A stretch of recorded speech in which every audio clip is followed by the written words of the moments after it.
The gasoline hit my nose before the truth hit my brain. It was 6:15 in the morning. I'd just come home from an all-night flight, and my Lamborghini, my wife's last gift to me, looked like it had survived a war. Scratched metal, shattered glass, gasoline puddled like a crime scene. And the word "entitled" carved across the door in 6-inch letters. And the woman who did it had no idea she'd just committed a felony on federally protected military property. I stood there staring at the ruin, and I realized something terrifying. My HOA president had finally snapped. I never expected my quiet corner of Meadow Ridge, Virginia to turn into a battlefield. Honestly, when I first moved here, I thought I'd found the perfect place to breathe again. I'm Major Holden Carver, Air Force F-22 pilot, and after 12 years in cockpits and deployments that chewed through more than just my nerves, Meadow Ridge felt safe. Boring even. Exactly what I needed after losing my wife, Sarah. She gave me the keys to that red Aventador 2 weeks before the accident. "You earned this," she had said with that smile that used to pull me out of every dark place I'd ever fallen into. The car wasn't just a car. It was her belief in me, her love in metal and paint. And that's the part that made everything that happened next so much worse. The first morning I met Marlene G. Ford, the newly crowned president of our HOA. She marched up my driveway like she was delivering a sermon. White cardigan, clipboard, neon pink nails bright enough to be a warning sign, and the kind of tight smile people use right before they ruin your day. She didn't introduce herself, didn't say hello, just began inspecting my car like it had personally offended her. I told her politely at first that my house sat on federal military land. HOA rules didn't apply to me. Her smile didn't flicker. In fact, she looked delighted.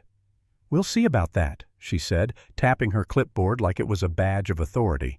And that was the beginning of the end. 3 days later came the first violation letter. Vehicle parked 3 inches over the property line. I measured. I was 8 inches inside the property line. I documented everything: photos, timestamps, a tape measure stretched crisp and clear. Sent it all back. No reply. A week later, a notice demanding I repaint my house. Never mind, the house was built and approved years before the HOA even existed. Next came trash bins out of alignment, garden hose, visible grass. Too tall, house numbers too dim, vehicle parked too long, noise violations, you name it. She even measured my trash cans with a tape measure like she was surveying for NASA. I wish I were exaggerating. At first I ignored her. That was my mistake. Because ignoring someone like Marlene is like ignoring a storm. Turn your back long enough and it'll take your roof off. She escalated, started passing my house 5-6 times a day, always with that clipboard, always writing something down. Neighbors started avoiding eye contact. I'd step outside and see curtains shift. People whisper. And then one night, scrolling Facebook, I founded a group called Meadow Ridge HOA Watch. Hundreds of posts, photos of my house, my car, comments accusing me of flaunting wealth, disrupting community values, and thinking I'm above the rules. They were talking about me like I was some kind of parasite, and I'm not ashamed to say, it got to me. I'd look at myself in the mirror and wonder if maybe I did stick out too much. Maybe the car was too flashy. Maybe people resented seeing something beautiful they couldn't afford. Maybe my presence made this place worse. I caught myself thinking more than once, maybe I should just move. That was the lowest point, the moment I almost gave up. I could feel Sarah's absence like a weight on my shoulders, like she would have known what to say, how to make sense of this. But she wasn't there. Then something inside me shifted. A reminder of every survival briefing, every combat lesson, every time I'd been outnumbered, outflanked, and forced to hold my ground. Document everything. I'd been told, stay calm, stay steady, let the enemy make the mistake first. So I installed additional cameras, high-end military-grade systems, 4 angles cloud backup infrared audio. I logged every violation letter, every email, every neighbor comment, every time she crossed the property line. And it didn't take long before I caught something big. One morning, reviewing the footage, I saw Marlene walk up to my Lamborghini when she thought I wasn't home. She stroked the hood, ran her fingers along the door, then tried the door handle, testing it, checking if it was unlocked. Trespassing clear as day. I sent the clip to JAG. Captain Templeton, the legal officer I'd worked with before, told me exactly what I feared and exactly what I needed to hear. She'll escalate. Let her. Keep recording. When she crosses the line, and she will, you'll be ready. And wow, she crossed it. One night while I was gone for training, my cameras caught her again. But this time, she didn't just touch the car. No, she used a key or some tool and slashed every panel. She carved "entitled" into the door. She smashed the windshield with what looked like a hammer. She deflated all 4 tires by ripping out the valve stems. And then, she poured gasoline over the hood. She stood there in the dark with a lighter in her hand, hesitating, panicking, then running away. When I got home and opened the garage door, the smell nearly knocked me flat. Gasoline everywhere. A scene so violent it felt like a message. You don't belong here. And on the floor, half submerged in fuel, was a small, bright, neon pink artificial nail. Her nail. That was the moment something inside me hardened. Not rage, not even fear. Just cold, focused clarity. I called the police. Handed them the footage, the timestamps, the photos, the nail, the whole mountain of evidence I'd spent weeks building. And they didn't need convincing.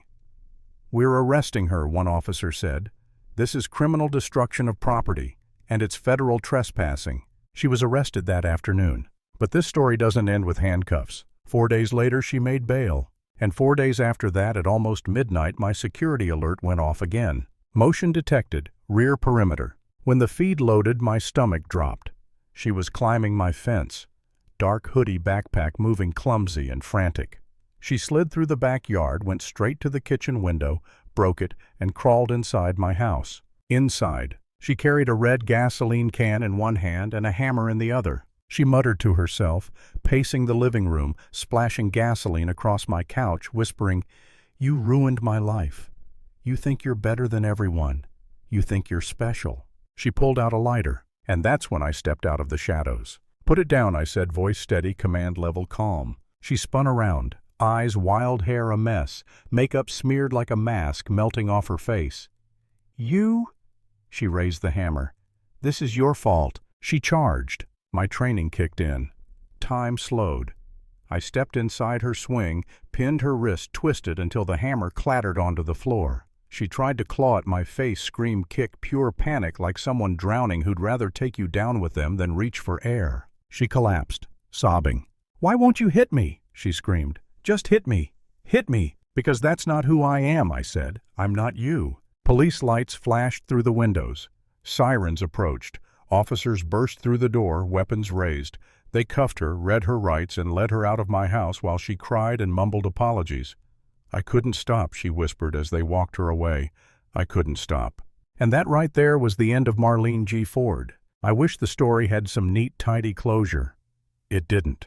The court hearing was clinical. Evidence stacked in clean chronological order. The videos, the DNA, the confession she accidentally gave me on the phone, the protective order she violated the gasoline on her clothes. The judge didn't need much time. The neighbors watched in stunned silence. Me. I sat there listening, feeling nothing but exhaustion.